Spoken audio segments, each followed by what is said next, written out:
Welcome to my channel. എല്ലാവർക്കും സുഖമല്ലേ? അപ്പോൾ എനിക്കും സുഖമാണ് ഗൈസ്. അപ്പോൾ ഇന്ന് വീഡിയോ ഞാനൊരു വെറൈറ്റി വീഡിയോ ആയിട്ടാണ് വന്നിരിക്കുന്നത്. അപ്പോൾ ഇത് എന്താണെന്ന് നമുക്ക് കണ്ടാലോ? നമ്മളെ വീഡിയോൻ്റെ മുതൽ ഗൈസ് പിന്നൊപ്പം നല്ല സ്മെല്ലൊക്കെ ഉണ്ട്. ഇത് വെച്ചിട്ട് ഞാൻ എന്താ ഉണ്ടാക്കാൻ കാണിച്ചു തരാം. ഇന്ന് ഫസ്റ്റ് ഇടാം. ഇതാണ് കേട്ടോ ഉപ്പിലിടണ പൈനാപ്പിൾ. നല്ല മണക്കുണ്ട്. അപ്പം നമ്മൾ ബീച്ചിലൊക്കെ പോകുമ്പോൾ അവിടെ പൈനാപ്പിൾ ഉപ്പിലിട്ടിട്ടുണ്ടാവില്ലേ, ആ കഴിക്കാൻ നല്ല ടേസ്റ്റാണ് കേട്ടോ. അപ്പോൾ അതാണ് ഞങ്ങളിപ്പോൾ ട്രൈ ചെയ്യാൻ നോക്കുന്നത്. അപ്പം നമുക്ക് തുടങ്ങിയാലോ? അതിന് ആവശ്യമുള്ളത് കുറച്ച് വെള്ളം നമുക്കിത് തിളപ്പിച്ച് കൊടുക്കണം. വെള്ളമല്ല, ആവശ്യത്തിനുള്ള വെള്ളം ഉപ്പിലിടാൻ വേണ്ടിയിട്ട്. ഓക്കെ, ഇനി അതിൻ്റെ കുറച്ച് സുർക്കയും ഒഴിച്ച് കൊടുക്കുന്നുണ്ട്. ഞാൻ സുർക്ക ഒഴിച്ച് കൊടുത്തിട്ടുണ്ട്. ഇനി നമുക്ക് അളവിന് ഉപ്പ് ഇട്ട് കൊടുക്കണം.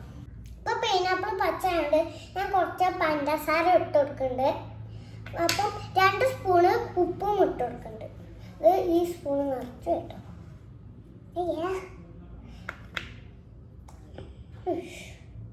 താഴത്ത് ഇങ്ങനെ കിടക്കും കേട്ടോ. അതിനുണ്ട്. അപ്പം നമ്മൾ ഉപ്പ് ഇട്ടിട്ടുണ്ട്. ഇനി നമുക്ക് ഷുഗർ ഇടാം. ഷുഗർ ഇങ്ങനെ വെച്ചിട്ടുണ്ട് കേട്ടോ. അപ്പം ഞാനിതിൽ എല്ലാം ആഡ് ചെയ്തിട്ടുണ്ട്. ഞാൻ ഇതിൽ നിന്ന് കുറച്ച് പഞ്ചസാര എടുത്തിട്ടുണ്ട്. എനിക്ക് ഷുഗർ നല്ല ഇഷ്ടമാണ്. ഉപ്പിൻ്റെ ടേസ്റ്റ് ഉണ്ട്. വേണ്ടായിരുന്നു. അപ്പം ഞാനിതിൽ എല്ലതും ആഡ് ചെയ്തിട്ടുണ്ട്. ഇനി നമുക്കിത് തിളപ്പിച്ചെടുക്കാം. അപ്പം വേണമെങ്കിൽ നമുക്ക് ഇളക്കി കൊടുക്കാം. ഞാൻ ഇളക്കുന്നുണ്ട് കേട്ടോ. നല്ല കലക്കാനാണ്. അപ്പം നല്ല ടേസ്റ്റൊക്കെ ഉണ്ടാവും. അപ്പം അവിടെ അങ്ങനെ ഉണ്ടാക്കണം. ചിലപ്പോൾ അങ്ങനെ ആവും, ചിലപ്പോൾ അങ്ങനെ ഉണ്ടാവില്ല. നന്നായിട്ട് ഇങ്ങനെ കലക്കി കൊടുക്കണം. ഉപ്പും പഞ്ചസാര ഇങ്ങനെ എന്താണ് മെൽച്ചായിരിക്കാൻ. ഇപ്പം അതാ ഞങ്ങൾ തിളപ്പിക്കാൻ വേണ്ടിയിട്ട് ഗ്യാസുമ്മൽ വെച്ചിട്ടുണ്ട്. ആ തിളക്കുമ്പോഴത്തേന് നമുക്ക് പൈനാപ്പിൾ കട്ട് ചെയ്യാം. അപ്പം എൻ്റെ അമ്മച്ചി പൈനാപ്പിൾ കട്ട് ചെയ്യാണ്. പച്ച പൈനാപ്പിൾ ആയതുകൊണ്ട് കുറച്ച് കട്ട് ചെയ്യാൻ ടഫാണ്. അപ്പം എൻ്റെ വീഡിയോ കാണുന്നവരൊന്ന് സബ്സ്ക്രൈബ് ചെയ്യണേ. പച്ചാണെങ്കിൽ ഒരു കമൻസ് ഒക്കെ ചെയ്തോളി.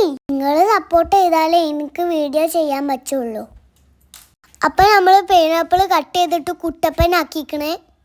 ഇനി നമുക്ക് ഈ പൈനാപ്പിൾ റൗണ്ടായി കട്ട് ചെയ്തെടുക്കാം. അപ്പോഴത്തേന് നമ്മളെ വെള്ളം തിളച്ചതായിട്ടാ. ഇനി ഈ വെള്ളം തണുക്കണ വരെ വെയിറ്റ് ചെയ്യണം.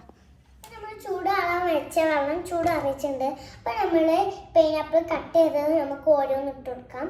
ഇനി നമുക്ക് ഓരോന്ന് ഇട്ട് കൊടുക്കണം.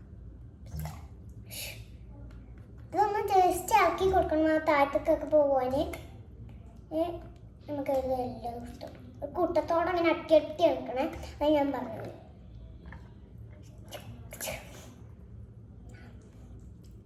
നമുക്കിത് ഫുൾ ഇട്ട് കൊടുക്കാം. ഓരോന്നും ഞാൻ ഇട്ടാൽ പിന്നെ കുറേ പോകട്ടാ. അത് ഞാൻ നല്ലപോലെ ഇങ്ങനെ നോക്കിയിട്ടുണ്ട്. ചേടാ, ഇളക്കി കൊടുക്കാൻ ഇനി എത്ര സമയം ഉണ്ടാവുമെന്നാവും. നമുക്കത് ഫുൾ ഇടാം. പിന്നെ കട്ടുണ്ടാവുമ്പോൾ അതിൽ കുറേ ഉണ്ടെന്ന് തോന്നുന്നു.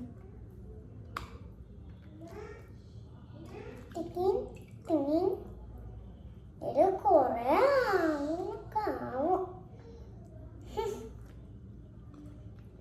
ഞാൻ പുറത്തേക്കുന്ന 2 ഇതാണ് കേട്ടോ. 2 പൈനാപ്പിളാണ്. ഫുള്ളായിട്ട് ഇട്ട് കൊടുക്കാം.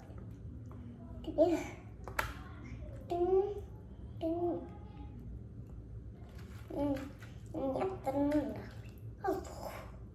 അപ്പം നമുക്ക് ഇത്ര വെക്കാം. പക്ഷെ എടുക്കാനുള്ളൊരു സാരമില്ല. അപ്പം നമ്മൾ 5 ചില്ലി ഇങ്ങനെ കട്ട് ചെയ്ത് വെച്ചിട്ടുണ്ട്. നമുക്ക് അതിലേക്ക് ഇടാം. ഇതിനി ഇട്ടിരിക്കും എങ്ങനെയാണ് ചില്ലിയൊക്കെ മേലെ വന്നിട്ടുണ്ട്. നമുക്ക് ജസ്റ്റ് ഇളക്കി കൊടുക്കണം. ഇനി കുറച്ചും കൂടി ഉണ്ടാകാൻ നമുക്ക് ലാസ്റ്റ് ഇളക്കി കൊടുത്തിട്ട് അപ്പം നമുക്ക് ലാസ്റ്റ് ഇത് ഇട്ട് കൊടുക്കാം.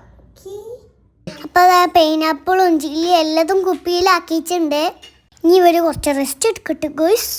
ഞാനും പോയി എൻ്റെ പരിപാടി നോക്കട്ടെ. അപ്പം പരിപാടിയൊക്കെ കഴിഞ്ഞ് ഇനി ഒരു ദിവസം ഇത് ഇങ്ങനെ അടിച്ചു വെക്കണം. അപ്പോഴാ പൈനാപ്പിളിൽ ടേസ്റ്റ് പിടിക്കുള്ളൂ. അപ്പോൾ അതാ ഞാൻ പൈനാപ്പിൾ ഉപ്പിലിട്ടിട്ടുണ്ട്. നാളാണ് റെഡി ആവില്ല. അപ്പം ഞാൻ നാളാണ് ടേസ്റ്റ് ചെയ്ത് നോക്കുന്നത്. സിമ്പിളാണ്, എല്ലാവരും ട്രൈ ചെയ്ത് നോക്കണം. അപ്പം ബൈ ബൈ.